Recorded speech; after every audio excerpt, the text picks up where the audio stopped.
Interlock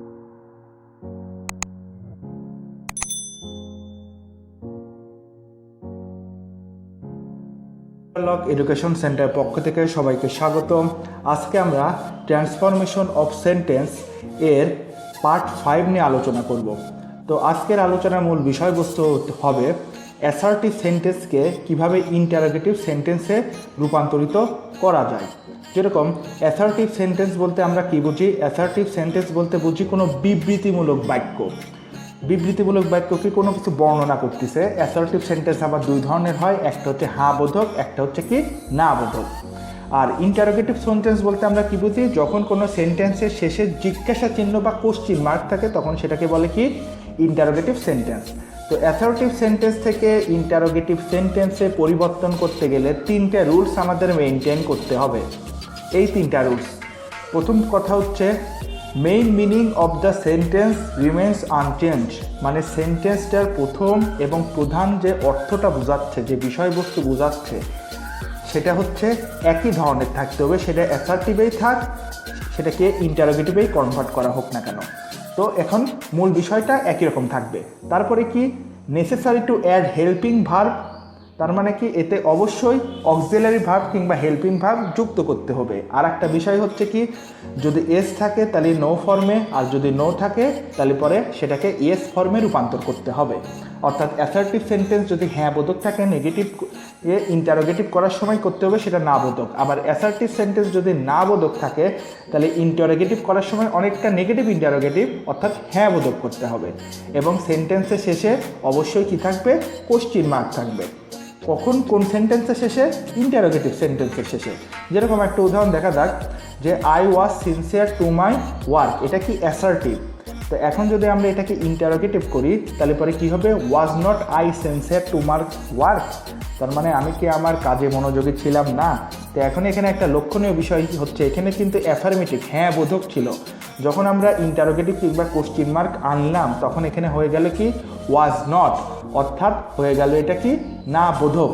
তো যেহেতু এটা না বোধক হয়ে গেল সেহেতু এটা আমাদের কোন নিয়মটা মানলো? সেকেন্ড রুলসটা মানে নিল। সেটা কি? যে ইয়েস থাকলে নো, নো থাকলে ইয়েস।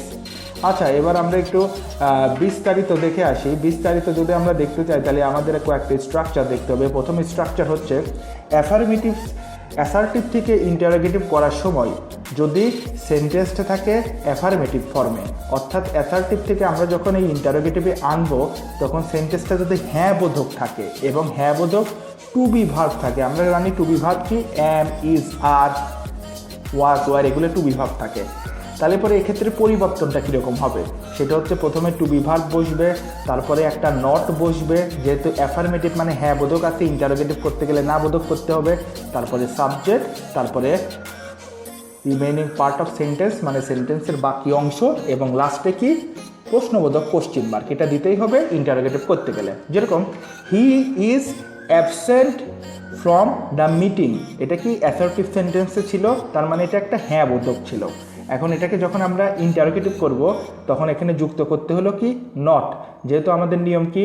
ইন্টারোগেটিভ ফর্ম যুক্ত করতে গেলে আমাদের কি হবে? অবশ্যই একটা করে নট যুক্ত করতে হবে। তারপরে কি?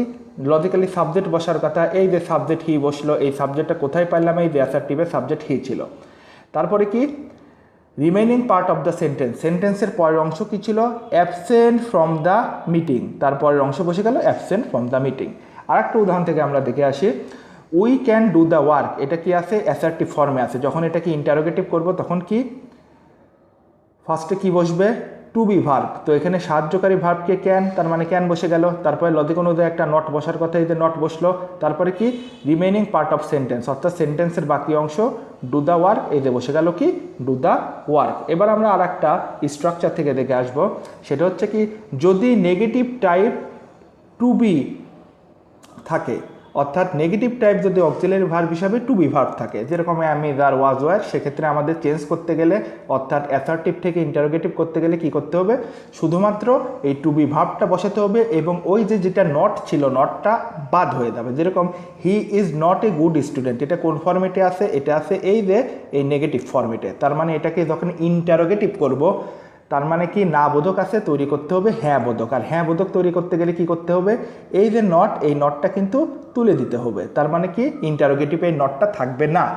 যেরকম এখানে দেখা যাচ্ছে কি he is not a good student, তার মানে স্ট্রাকচার অনুযায়ী কী হওয়ার কথা, প্রথমে টু বি ভার্ব, এই যে টু বি ভার্ব বসলো, তারপরে হওয়ার কথা কি একটা হচ্ছে সাবজেক্ট, এই যে সাবজেক্ট হি বসলো, তারপরে কি রিমেইনিং পার্ট অফ সেন্টেন্স, এই যে সেন্টেন্সের বাকি অংশে এই গুড স্টুডেন্ট বসলো।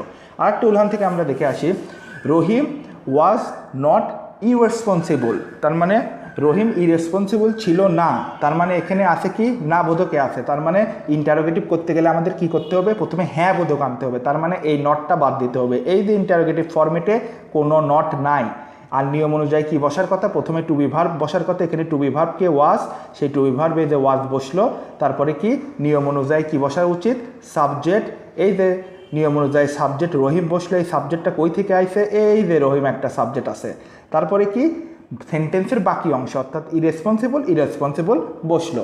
আচ্ছা, এবার আমরা লাস্ট আর একটি স্ট্রাকচার নিয়ে আলোচনা করব, সেটা হচ্ছে অ্যাফার্মেটিভ টাইপ যদি হয়, অর্থাৎ অ্যাসার্টিভ সেন্টেন্সের কোয়ালিটিটা যদি হ্যাঁ বোধক হয় এবং সেখানে যদি কোনো হেল্পিং ভার্ব না থাকে, অর্থাৎ কোনো এম ইজ আর থাকবে না, এবং ওই সেন্টেন্সটা যদি প্রেজেন্ট ইনডেফিনিট টেন্সের ফরম্যাটে থাকে, যেরকম হি প্লেস ফুটবল, এখানে কিন্তু কোনো হেল্পিং ভার্ব নাই, অর্থাৎ ইজ তারপরে আর এ ধরনের কোনো হেল্পিং ভার্ব নাই, আর এটা কোন টেন্সে আছে, এটা বোঝাই যাচ্ছে কি প্রেজেন্ট ইনডেফিনিট টেন্সে আছে। তো যদি এখন প্রেজেন্ট টেন্সে থাকে তাহলে আমাদের নিয়ম কি, ফার্স্টে ডু নট কিংবা ডাজ নট বসে, সেটা কি পার্সন অনুযায়ী, যেরকম থার্ড পার্সন যেহেতু হি, তার মানে এখানে লজিক্যালি কি বসার কথা, ডাজ নট। যদি দে থাকতো তাহলে কি বসতো, ডু নট বসতো।